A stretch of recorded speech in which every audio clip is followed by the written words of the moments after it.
Welcome to the League of Legends Champion Spotlight, featuring Hecarim, the Shadow of War.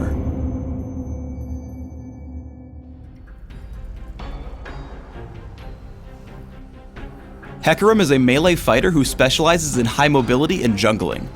Whether striking multiple nearby enemies on the move or leading the charge into teamfights, Hecarim exemplifies mobile, high-impact fighting.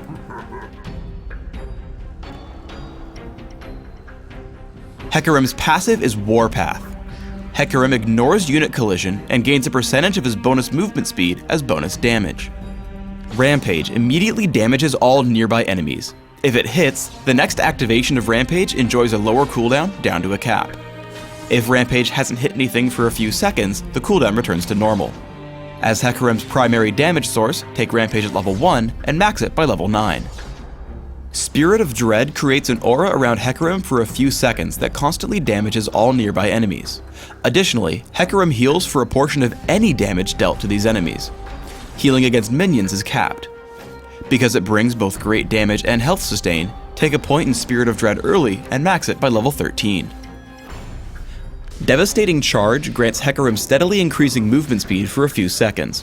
If Hecarim attacks an enemy during this time, he deals bonus damage and knocks back his target. Devastating Charge deals even more damage based on how far Hecarim has traveled during the effect.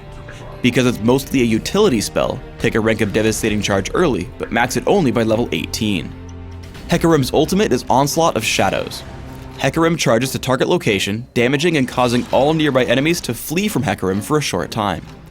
Additionally, Hecarim summons Spectral Riders that charge alongside him, damaging all enemies they strike.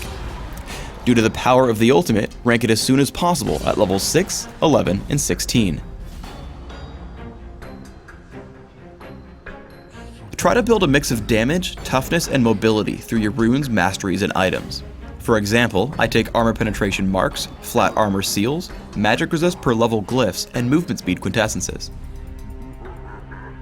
I recommend 9-12-9 masteries, taking armor penetration in offense, health and damage reduction in defense, and movement speed plus neutral buff duration in utility. When not jungling or in Dominion, drop the minion-specific masteries for extra armor and magic resist. In Classic, I open with Boots of Speed and 3 health potions. I rush for Wriggle's Lantern and Aegis of the Legion, before taking defensive boots depending on the enemy team. Trinity Force is the next major buy.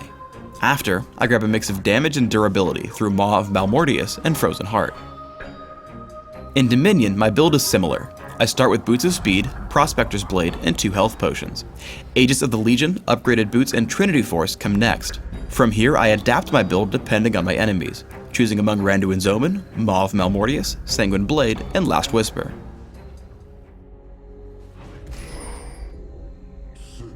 Try to always gank enemies from behind.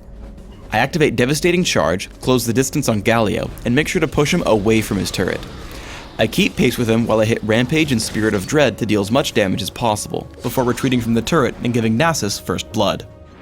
Let's look back at this fight, because there's something else to point out. Hecarim wants to keep up with enemy champions as long as possible to maximize his damage.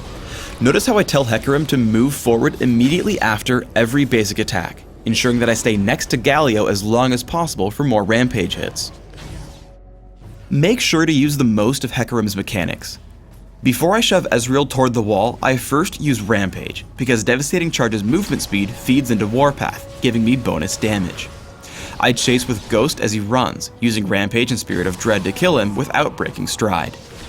I turn on Kayle and hit Onslaught of Shadows to lock her up under the turret and grab another kill. Finally, with Spirit of Dread still active, I Rampage and smite nearby minions to gain health back as I escape.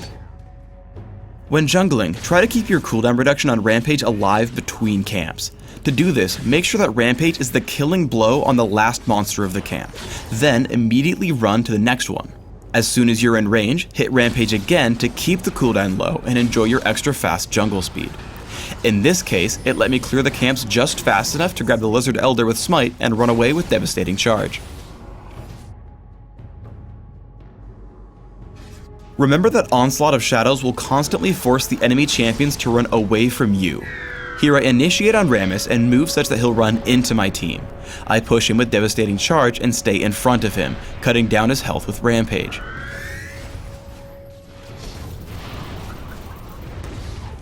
After we pick up the kill, I walk out of turret range and then back across to escape Morgana.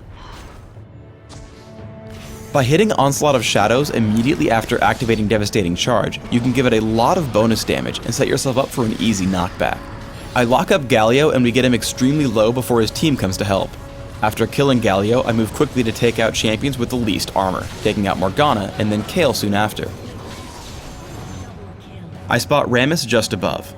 Devastating Charge grants me a lot of movement speed as I walk just past Rammus before he taunts me, pushing him back toward my team. Thanks to all the armor accrued from items, I'm able to tank the turret long enough for my team to show up and grab the ace. The speed shrines on Dominion are even more useful on Hecarim thanks to Warpath, which converts that bonus movement speed into bonus damage. This helps me catch up to Nidalee for 1 kill before moving down to meet Fizz with Onslaught of Shadows and a second.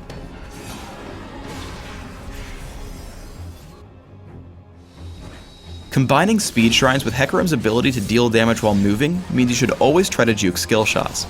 After taking down Nidalee and Fiora, I'm put into a duel against Fizz. I start winning, but then he fires off his ultimate. I dodge away and then chase him down with Devastating Charge. I take him out with Rampage and win control over the middle. Thanks for tuning in to the Hecarim Champion Spotlight. Please subscribe to the Riot Games YouTube channel above, and don't forget to thumbs us up just below the video.